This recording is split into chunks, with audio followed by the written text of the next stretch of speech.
Po fillojmë edhe me ndryshimin publik. Para jush keni një raport të punëve të sektorit të mirëmbajtjes ndryshimit publik, I cili I referohet punëve gjatë këtij viti.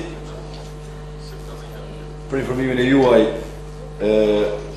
Kuvendi Komunal I Gjakovës është para përzgjedhjes operatorit të ri ekonomik. Do të është në fazë të shpalljes. Deri me sot, mirëmbajtjen e ndryshimit publik ka kryer një kompani me emrin Bau Energy dhe besojmë që javën e ardhshme, nëse nuk kemi ankesa, do ta kontraktojmë operatorin e ri ekonomik në sektorin e mirëmbajtjes së ndryshimit publik.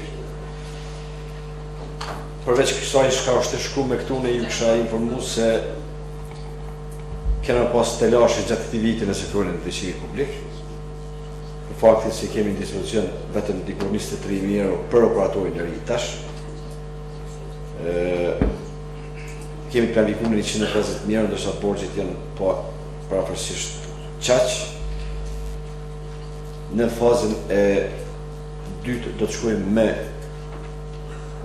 përzgjedhjen e operatorit të dytë, I cili do të jetë për sektorin e shtrimit të rrjetit të ri të ndryshimit publik. Do thotë tenderi do të shkojë në dy llote. Lloti I parë që është procedurë, ndërsa lloti I dytë do të procedohet besoj muajin e ardhshëm për shkak të kufizimeve buxhetore dhe brenga të cilat ekziston përveç mjeteve financiare është që edhe në raport e keni një vërejtje të zyrtarit të energjisë elektrike, e cila thotë që në rastin e ndrimit të shtryllave drujt në ato të betonit nga ana Kecit po bëhet shkatrimi I linjave, që është shumë e vërtet.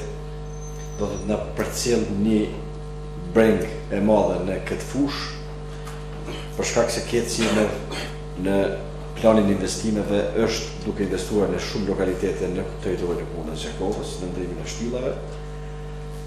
Po qartësojmë Keci ku I ka ble rrjetin e shpërndarjes së ndryshimit të rrjetit shpërndarjes rrjetit furnizimit me rrymë I ka ble dhe shtyllat realisht, janë aset I Kecit. Tash në ato shtylla ne kemi të vendosur rrjetin e vjetët të ndryshimit publik. Po flas vetëm për ato shtyllat të cilat kanë edhe rrjet energjetik, jo për shtyllat të qytetit, ku është rrjeti pavarur I furnizimit me ndryshim publik. Tash jemi në një situatë të tillë ku thjesht kemi ndryshim publik në aset të Kecit. Kemi mirëkuptim për ndrimin e shtyllave nga drujt në ato të betonit është duke u rivendos aq sa ka mundësi rrjeti, edhe pse kemi pajisje shumë, kemi rrjete si ka 3-4 ditë në Skivjan, po kemi rrjete permanente të cilat në disa raste Keci e largon shtyllën me gjithë ndryshim publik, edhe thjesht ai aset shkon dikun, na duhet me hallakat ku ka shku, zakonisht I lojnë të kujtarët e parsive lokale I lojnë, kemi pas rastin e Novosel, ne po thjesht kemi pengesa të kësaj natyre. Jemi në kontakt vazhdueshëm me drejtorin e Kecit, kemi mirëkuptim dhe besojmë që shumë shpejt do ta zgjedhim edhe formën e rivendosjes së ndryshimit publik aty ku është.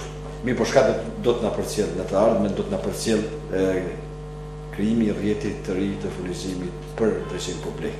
Për faktin se në rrjetin ekzistues, ndryshimi publik ka qenë I lidhur direkt me kablot të Kecit. Tash do të jenë kablot të pavarur, do të jemi të obligueshëm me kriju një sistem të pavarur të ndryshimit publik, I cili do të na kushtojë. Situata financiare, po them edhe herë, nuk e kemi të mirë në këtë fushë, se kemi shumë investime do thotë nga ana Kecit. Besim që me rishikimin e mjeteve të gjejmë modalitete që këtë kod buxhetor ta financojmë më shumë, për faktin se domosdoshmërisht ka nevojë për mjete financiare për rrjet të ndryshimit publik. Kompania ekzistuese është duke kryer shërbimet ende, deri sot në shkruhet kontrata me kompaninë e re, do të kemi një kontratë komuniste e cila në vlerë ende s'ka skatu, do të kemi mundësi ligjore për me vepru nëse ndodh ndonjë ankesë nga përzgjedhja e operatorit të ri. Tash jemi mundu me qenë racional dhe me smirëshu urnes kompanisë aktuale për me rujt mjete financiare mes me te kalu kontratën për raste emergjente, do të qytetarët e komunës duke pas parasysh që jemi të mundu me pas një kompani me së mjetë thjesht Gjakova në tërë dhe sot zgjidhet operatori ekonomik, mirë po jemi të intervenu vetëm në raste emergjente, do një djegje, do një ndrim siguresës ose në raste cilat nuk kanë kostu financiare, do të jemi në buzë të kufirit të realizimit kontratës, mirë po kemi ende një hapësirë për me pas operator funksional deri në përzgjedhjen e operatorit të ekonomik. Nëse shkon gjithçka në rregull dhe përzgjedhet operatori i ekonomik, atëherë shkutet kontrata me automatizëm dhe i nënshkruhet kontrata operatori i ekonomik për mirëmbajtje, ndërsa në sektorin e rrjetit të ri ndryshimit publik presim këtë muaj, do thotë në kamesi majt me procedurë edhe pështrimin e rrjetit të ri të ndryshimit publik, me të cilët jemi duke i bërë edhe projektet konkrete, cilat lagjet, cilat lokalitetet do të përfshihen në sistemin e ri të furnizimit me ndryshim publik. Faleminderit.